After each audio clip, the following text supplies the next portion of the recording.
Hey, Miss Janet, it's Dominic Hess, and I'm going to do my demonstration for how to pour countertops. Now, concrete countertops. Now, the number one thing for concrete countertops, in comparison to granite or marble, any other, laminates, whatever you want for countertops, uh, concrete is heat resistant, completely heat resistant. So if you're cooking, some chicken, some grilled chicken on the stove, or some chili, or you're doing something in skillet, mixing ingredients up, or doing some minis or stuff, something like that, you always put the pan on the countertop. So if you don't have enough room on your stove, you just push it over the countertop and leave it there. It's completely heat resistant, so the benefit of that is that you free up your space within seconds. You don't have to buy like a little set, a little something to hold it off the countertop because the concrete won't melt or break or anything like that. It's fine. And the second biggest thing you want to get concrete countertops is it's easy to clean. Granite, marble requires special chemicals to clean it, while concrete only requires soap, Dawn soap, particularly, and water. That's all it is. So, starting off, there's three ingredients you need to pour concrete countertops.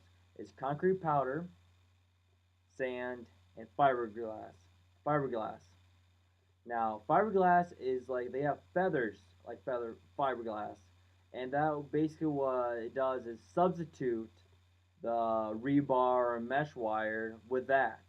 That'll give enough reinforcement so it'll like hold together better rather than just break off.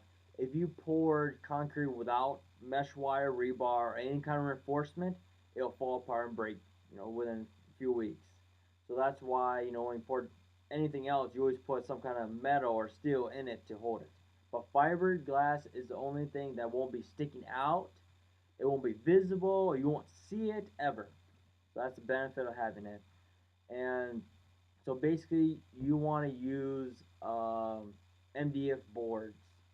MDF boards is like a whiteboard, so like a non-sticky boards that don't soak up water from the cement.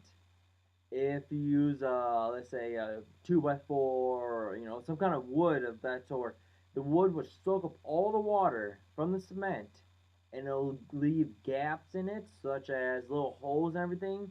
We like to call beehives or Swiss cheese. Because when you have that, it looks ugly and it cracks and breaks more easily. So that's why we have MDF boards on the bottom and the sides. So I mean, depending on your length of your countertop is, you have to make it adjust it to what it is.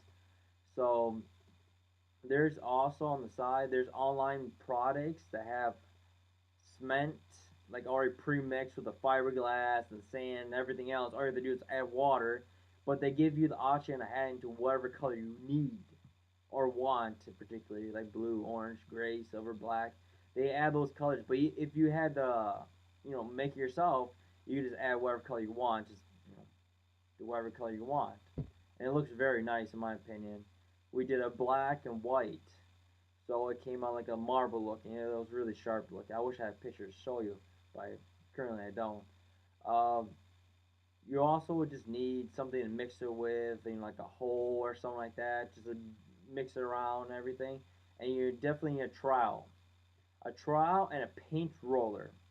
Now, when you mix the stuff with let's say you do it all natural, like everything you make yourself, concrete, fiberglass, and sand. When you mix it all together, it's gonna be really sticky, real tough. Not real tough, but really sticky, like a shake, like a milkshake. And when you grab it with your trowel, pick it up, you throw it in there. You have to roll it out to get all the air bubbles out. This you do it per layer, per layer, per layer, per layer, per layer to the top of the forms, which you tend to be. And also on the side note, I forgot to mention that when you're pouring the concrete, it's always the top is face on bottom. So when it's done curing everything, when it's done, you gotta take out the countertop and flip it on the other side, and that'll be your top section. So when you flip on down, this is the bottom side right here. So when you flip on up, that'll be your top of your countertops. So that's why we put on layer by layer by layer at the beginning, a first layer, and then get all the bubbles out. and then you can just start throwing the other stuff on, and then you can roll the bubbles in the end. And I also recommend like getting the straw, hitting the sides of the form. If you hit the sides of the form, it'll make air bubbles come up and pop out, so you don't have the Swiss cheese. And if you roll at the top, it'll also knock it out. You use a trowel to flatten it out, make it all smooth and nice.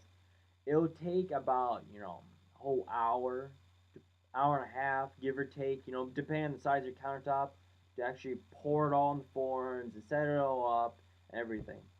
So it isn't terribly hard.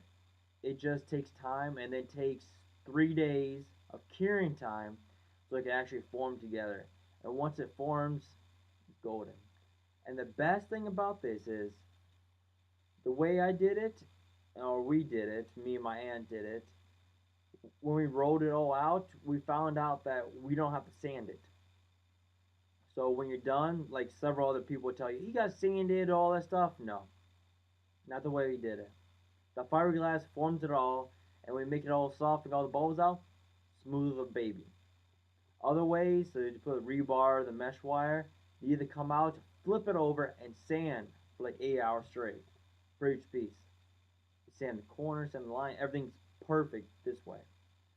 So that's a benefit down. And also, like I said, if you buy the stuff online, it'll be the same scenario, but the way I did is a lot cheaper because the stuff online is about $80 a gallon rather than things like $20, 20 or $40 for the fiberglass, concrete, and sand. It's not terribly expensive, but that's like everything. That's like 4 or 5 concrete countertops.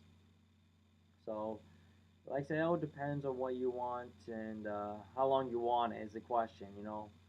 And it's an interesting particular process. It's super easy to do. Most people could do it, honestly. There's several different ways of doing it, but mine's most preferable to do it outside rather than inside the house because if you have to sand in everything, it's going to be a mess in the house. So if it's outside and you have to sand a little bit here and there, piece of cake. You're outside, you're not going to make a mess in the house, it's going to look nice. So that's pretty much how you do it. There's not too many videos online that show you how to do it. I mean, unless you've done it before yourself, because it's particularly a skill trade. So, yeah. Um, that's pretty much the whole video. So, you have a good night now.